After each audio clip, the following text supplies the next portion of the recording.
your 20s? And how did you get rich? I'm an inventor. You're an inventor? Yeah. What did you invent? Have you ever seen one of these? The Whoop. You created Whoop? Yeah. When did you build the company? It started in 2012, so I've been building the business for the last 12 years. How old are you today? 35. Over these 12 years, what was the most amount of money you made in a single year? Well, the company was last valued at 3.6 billion, so at this point we've had some pretty big years. So you own a $1 billion company. Yeah, it's been an amazing journey. I go all over the world interviewing billionaires to help the younger generation. Can I get a minute with you for our channel real quick? Let's do it. Did you go to college? Yeah, I went to Harvard. You went to Harvard.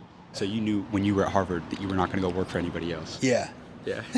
Now, you could argue working for yourself is more work than working for someone else, but was entrepreneurship innate in you? I think at the end of the day, I was driven by the problem I was trying to solve. It wasn't like I said I wanted to start a company. What company should I start? It was like, I want to start this company. I want to understand health. I want to be able to build wearable devices that millions of people understand and use to improve their health. Like, that was always the vision. I'm going to challenge you right here. Give me a lesson about business that is not taught in business school at Harvard. I'll say this. A lot is said of CEOs needing to have vision and empathy and strategy and business acumen. The single trait that I've found is the hardest trait in all of building business is courage. Your courage is going to be tested before anything else when you're in a real problem. Can you say the hard thing? Can you do the hard thing? Can you walk into the problem and own it? Nobody talks about courage. And they don't teach you that in business school, and you can't read it in a book. And so that's, I think, the single hardest thing to being a CEO is when shit really goes wrong, you're going to need to have courage. That's something you have to develop over time. When was your courage tested? Oh, look, I mean, there were various points in the company's history where we almost ran out of money, where we almost missed payroll, where the product was failing. Did you almost go broke? Yeah, of course. The company almost failed. I was a broke entrepreneur,